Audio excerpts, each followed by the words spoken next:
back to our discussion of the ListenUp program. In review of some of the aspects of the program, we want to remind our viewers that there are over 31,000 teenagers between the ages of 12 and 17 that are convicted each year of breaking the law. At the age of 18, a juvenile's priors do not disappear from existence, and the state of Florida has the right to sell your information to the public. One's record does not get expunged or legally eradicated until the age of 24 at the earliest, and that's without any misdemeanors or a felony. Having a record will affect one's college and job application. The Common App asks, have you ever been adjudicated guilty of a misdemeanor, felony, or other crime? FSU and UF have even more specific questions. Have you ever been charged with a violation of the law that has resulted in, or if still pending, could result in probation, community service, a jail sentence, or the revocation or suspension of your driver's license?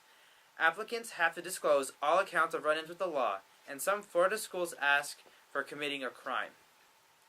In addition, not everyone is eligible to expunge his or her record.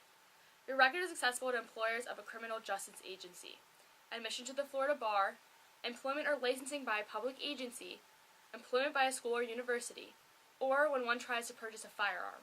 We will now go over some of the crimes that teenagers are convicted of committing, starting with cyberbullying. Cyberbullying is sending someone mean or threatening emails, instant messages, or text messages, and offenders can be tried for their victim's response to their actions. Sexting is when minors trade sexually explicit messages or images via cell phone or social networking sites. The first offense is community service, the second offense is a second-degree misdemeanor, and the third offense is a third-degree felony. Possession of marijuana is a very serious crime. Although some counties have a system of civil citations with frequent drug testing and attending substance abuse classes for 6 months, having 20 grams or less is a first-degree misdemeanor, and having more than 20 grams is a third-degree felony.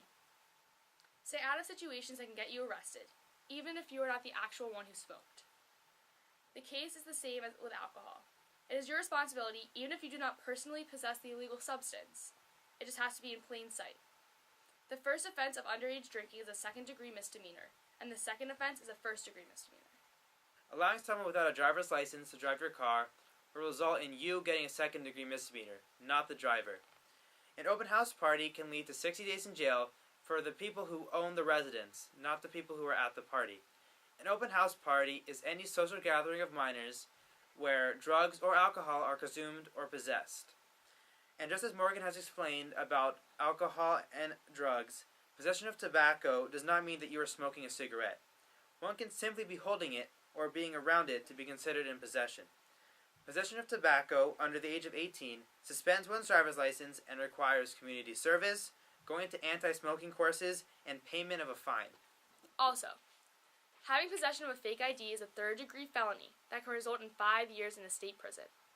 Today's episode has been a long account of many different crimes that are a part of the 31,000 arrests per year of teenagers between the ages of 12 and 17. This has been a lot of information in one sitting, and I hope that your teachers will go over some of these offenses that we have discussed. The next installment of the Listen Up program will be the last one.